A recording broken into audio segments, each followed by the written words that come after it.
Hello and welcome. You think your life is hard? Try waking up at dawn to wrestle water buffaloes before breakfast. Ever been so tired that even the monks chanting could not keep you awake? Welcome to my world. They say Isaan folk are the toughest in Thailand, and after a day in my sandals you will see why. Before you complain about your slow Wi-Fi, let me tell you about a time when fast food meant catching your own dinner. Pull up a stall, grab a sticky rice ball and let us dive into a day in my life, Ayutthaya style. A day in ancient Isaan in the Ayutthaya period, 1350 to 1767. It's sunrise and the rooster's ruthless wake-up call. Before the first rays of light creep over the rice field, my day starts the way every good Isaan day starts, with an irritating rooster screaming into my ear like an unpaid tax collector. No alarm clocks here, just nature's own brand of relentless punctuality. I roll out of my bamboo mat, stretch my back with cracks louder than a falling coconut, and step onto the cool wooden floor. My wife, already up, is stirring something in a clay pot over the fire. It smells like fermented fish. It is always fermented fish. Some things never change. First order of business, morning chores, water buffaloes and other troubles. Water buffalo duties. I wade bare feet through the damp morning mist to untie our prized beast from its nighttime post. It snorts, flicks its tail and glares at me as if I owe it money. This stubborn lump of muscle and horns is my best friend and worst enemy, depending on the day. Together we trudge towards the fields, past other villagers yawning and stretching, already busy tending their own animals and crops. Back home, breakfast, sticky rice and gossip. The smell of grilled fish and steaming sticky rice fills the air. Breakfast is a simple but glorious affair. My wife and I sit on the floor sharing food while discussing the latest village news.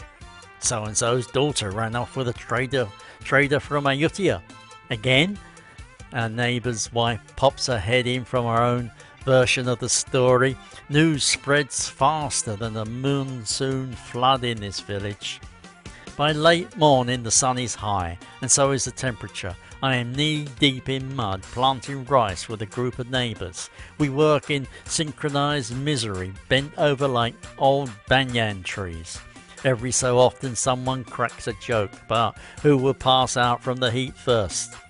Then comes the temptation, oh the glorious temptation to nap under a shady tree. Some give in, but I keep going. Not out of discipline, mind you, but because my wife is watching. Moreover, there are consequences for laziness, trust me, I know. After hours in the field, I head to the village market.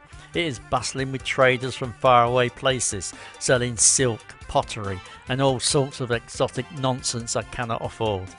I trade some extra rice for a new woven mat and a handful of tamarind seeds from my grandkids. Next stop, the temple. Not just for prayers, mind you, but for a bit of peace and quiet. The monks chant in rhythmic harmony, and for a brief moment I forget the ache in my back. I sit cross-legged pretending to meditate, but honestly I might just be napping again.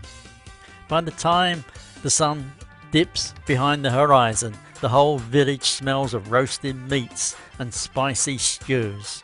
Dinner is a family affair. Grilled chicken, papaya salad, and yes, more sticky rice. The grandkids climb all over me, pestering me for stories of my adventurous youth.